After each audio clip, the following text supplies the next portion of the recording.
Hello, नमस्कार दोस्तों, स्वागत है आपका हमारे चैनल क्रैकिंग एग्जाम में। हम प्रागैतिहासिक काल की चित्रकला के विषय में पढ़ रहे हैं, जिसमें हमने जो भारतीय जो प्रागैतिहासिक स्थल है उनके विषय में हम जानकारी प्राप्त कर रहे थे। मैंने पिछले वीडियो में भीमबेटका गुफा मतलब पार्ट 4 में मैंने भीमबेटका गुफा के तक बता दिया था। उसके आगे का क्षेत्र आता है मंदसौर क्षेत्र। आज हम यहाँ से स्टार्ट करेंगे। तो जो मंदसौर क्षेत्र है इसकी स्थिति जो है मंदसौर जिले में एक मोरी नामक स्थान है। वहां पे इसके शिलाचित्र बहुत ज्यादा प्रसिद्ध है मंदसौर क्षेत्र में। ठीक है, इसमें कुल टोटल गुफाएं 30 हैं और शिलाचित्र में हमें स्वास्तिक देखने को मिल जाता है, चक्र, सूर्य, सर्वतोभेद और अष्टदल कमल हमको जो है वहां पे देखने को, अष्टदल कमल भी हमें मंदसौर क्षेत्र से मिला था। तो इसमें जो मतलब गुफा से मिला था, तो उसमें टोटल 30 गुफाएं हैं। उसमें हमें इस तरीके के जो शिला चित्र हमें मिले, जिसमें हमें पीपल की पत्तियों में प्रतीकात्मक चिन्ह भी प्राप्त हुआ है।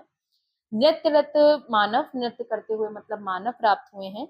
देहाती बांस प्राप्त हुआ है और पशुओं को हाँकते हुए ग्वाले भी हमें प्राप्त हुए हैं। सबसे इंपॉर्टेंट नोट करने वाली चीजें हैं, जैसे गाड़ियों से संबंधित प्रागैतिहासिक चित्र हमें मंदसौर क्षेत्र से मतलब मंदसौर की गुफाओं से हमें प्राप्त हुए हैं। देहाती बांस की गाड़ी हमें मंदसौर से प्राप्त हुई है।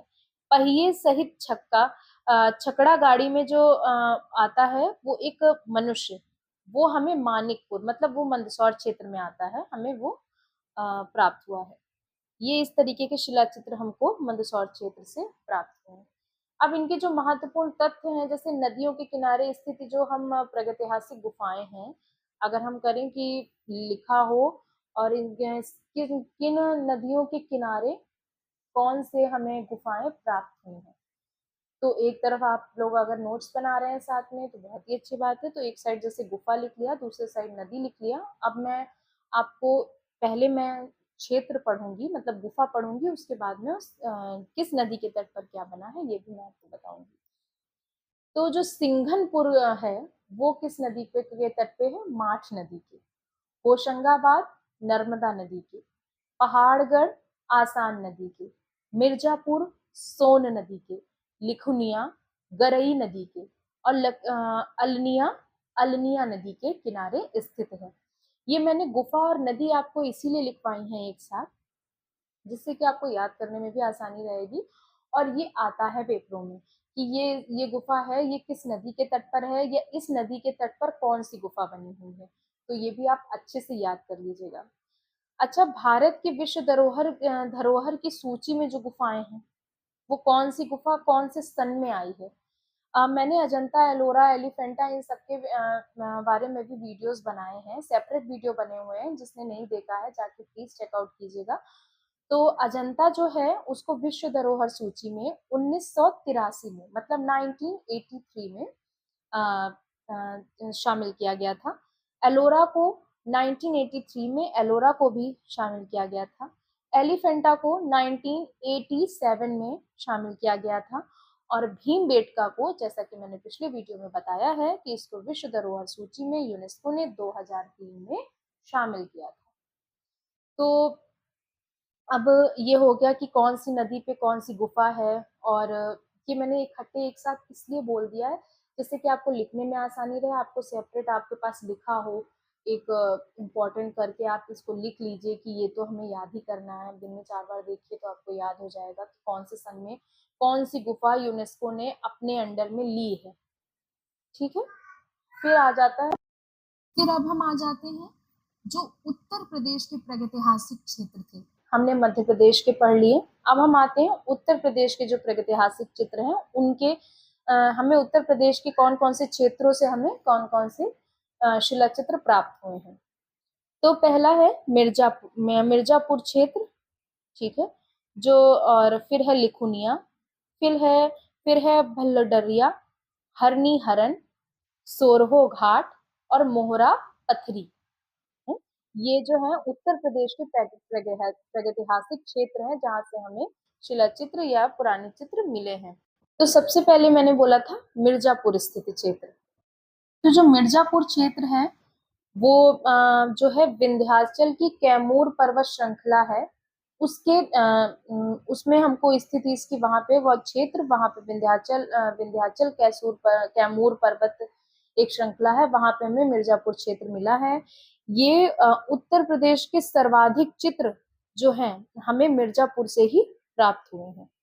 ठीक है, मैंने जहाँ पे नदी और गुफाओं के बारे में पढ़ा है, मैंने वहां पे बताया भी था कि मिर्जापुर क्षेत्र जो है वो सोन नदी के तट पर मिला है। इसमें कुल गुफाएं 100 हैं। कितनी? कुल 100 गुफाएं हैं। इसीलिए हमें सबसे ज्यादा जो उत्तर प्रदेश के चित्र है हमें मिर्जापुर क्षेत्र से प्राप्त हुए हैं। इसका समय काल नवपाषाण काल लगभग 5000 ईसा पूर्व रहा है, और इसकी खोज 1880 से 83 के मध्य में आर्चिबाम कार्लाइल व जॉन कॉकबर्न ने की थी। 1880 और या 1883 के बीच में इन लोगों ने इसकी खोज की थी।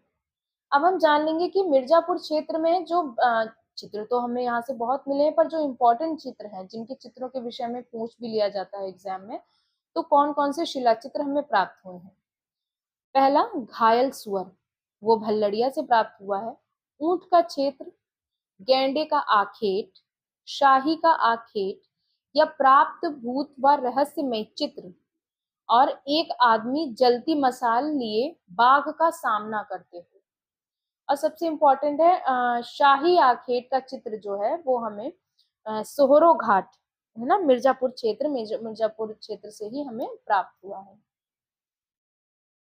और फिर आ जाते हैं हम लोग दूसरा विडम विडम क्षेत्र पे। फिर आ जाता है विडम क्षेत्र। विडम क्षेत्र की खोज किसने की थी? जगदीश गुप्ता ने की थी। ये स्थल जो है मिर्जापुर का पिकनिक स्थल था। तो जो स्थल मिर्जापुर का ये पिकनिक स्थल था, इसका क्षेत्र। फिर है कि लिखुनिया क्षेत्र, इसकी स्थिति मिर्जापुर गरई नदी के किनारे थी। ठीक है, और इसमें जो शिला चित्र प्राप्त हुए हैं वो नृत्य वादन में मस्त व्यक्तियों का चित्र, हाथियों को पकड़ने का चित्र, सांभर के आखेट, ये चित्र हमें प्राप्त हुए हैं। प्रागैतिहासिक काल में लिखुनिया नृत्य चित्रों के लिए सबसे ज्यादा प्रसिद्ध था। मतलब अगर आपसे कोई प्रश्न पूछ दिया जाए कि प्रागैतिहासिक काल में नृत्य चित्रों के लिए सबसे ज्यादा जो चित्र हैं वो हमें कहाँ से प्राप्त हुए हैं, तो वो लिखुनिया उत्तर प्रदेश से प्राप्त हुए हैं। फिर चौथा आ जाता है हरनी हरन। हरनी हरन की स्थिति मिर्जापुर क्षेत्र में विजयगढ़ के समीप एक हरनी हरन गांव है, इसीलिए इसका नाम हरनी हरन पड़ा है। वहां से इसकी स्थिति है, वहां से ये प्राप्त हुआ है।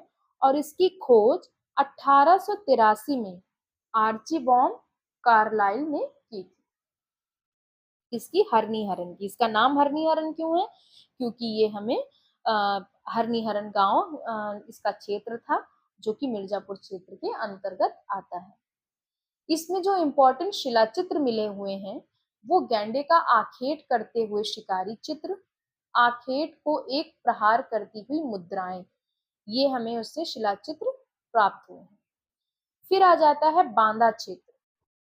तो बांदा क्षेत्र की खोज 1907 में सी ए सिल्वेराड पांचाल ने की थी।